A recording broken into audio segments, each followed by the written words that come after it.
Hello guys, Radhe Radhe, जय श्री कृष्णा। आप सबका हमारे यूट्यूब चैनल में स्वागत है। आज हम आपको सीमा हैदर केस में एक नई अपडेट सुनाने वाले हैं। मोमिन मलिक साहब ने सीमा हैदर केस में एक नया अपडेट दिया है।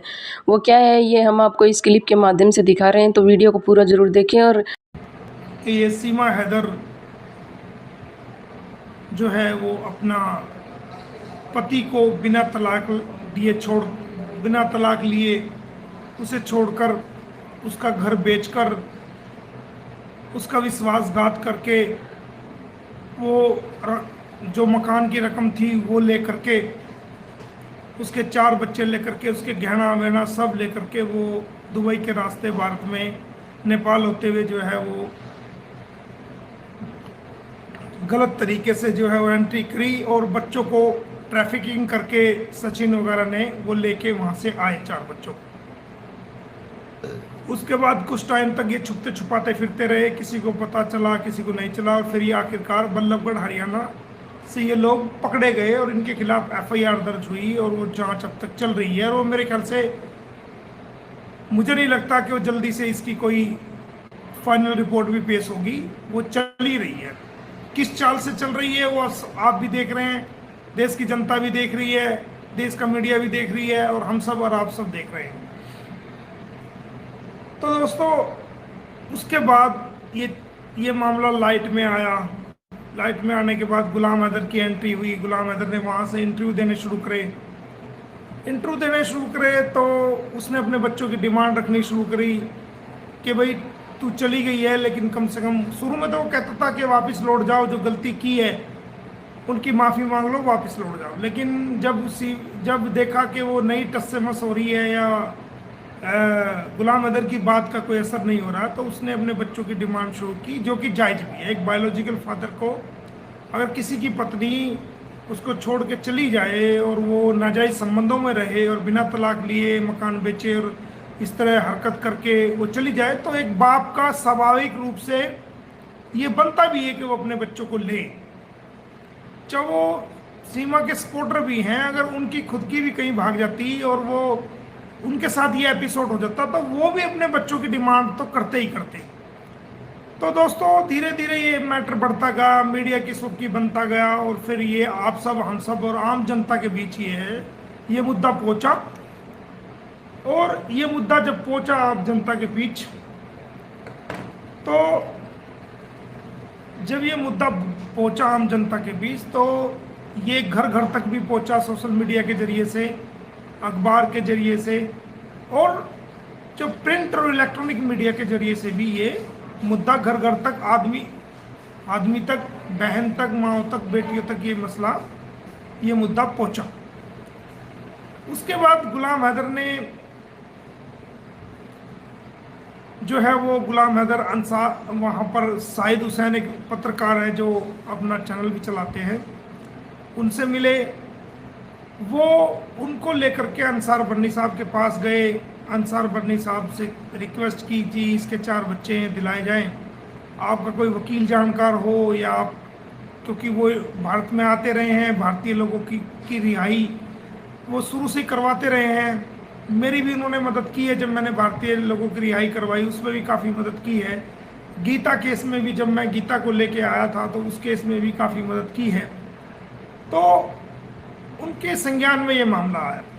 तो जब ये उनके संज्ञान में मामला आया तो उन्होंने मुझे टेलीफोन किया और कहा कि भाई ये ऐसे ऐसे, हालांकि मेरे नॉलेज में था ये केस, लेकिन मैं इसको ना तो अप्रोच कर रहा था न इसको छेड़ रहा था। हाँ, अखबार में पढ़ता था, सोशल मीडिया पे देखता था, और जो न्यूज़ पे चलती थी खबरें वो भी मैं टीवी में सामने आती थी, तो आँख तो कोई बंद नहीं कर सकता, उनको देखता था।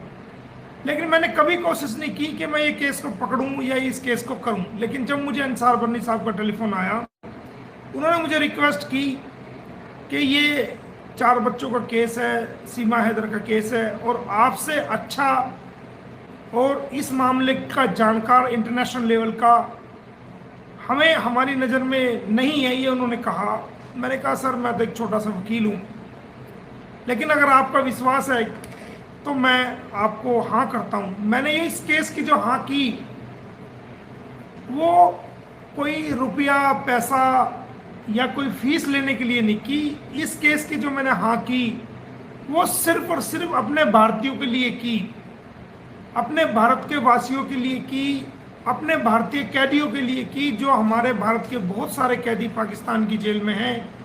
कोई मछली पकड़ने के लिए गया, कोई गलती से बॉर्डर पास कर गया, या किसी का वीजा एक्सपायर हो गया, तो वो बहुत सारे लोग, जिनमें ज़्यादातर हिंदू कम्युनिटी के लोग हैं, मुस्लिम कम्युनिटी के कम लोग हैं, हिंदू कम्युनिटी के ज़्यादा लोग हैं।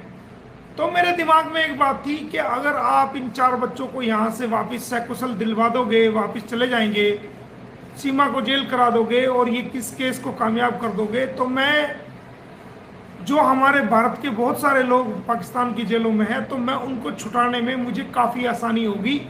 मैं वहाँ जेल में जैसे मैं पहले जाता रहा हूँ, जेल में जा करके वहाँ पर जेलों का मुआयना करूँगा, जेलों की इंस्पेक्शंस करूँगा और भारतीय लोगों से मिलूँगा जो वहाँ कैदी हैं, और उन कैदियों को मैं वहाँ के वकील मुहैया कराऊँगा, उनकी लिस्ट बना करके कि कौन कैदी, भारतीय कैदी किस जेल में है, तो उनकी एक प्रॉपर लिस्ट ले करके जेल सुप्रिटेंडेंट से उनका पता, टेलीफोन नंबर सब ले करके उनके घर, क्योंकि बहुत से हम जो हमारे भारतीय कैदी पाकिस्तान की जेलों में बंद है, उनके घर वालों को यही नहीं पता होता कि हमारा बंदा समुद्र में मर गया, नाव डूब गई, वो वापस नहीं आया, मछली पकड़ने गया था, वो कहाँ है।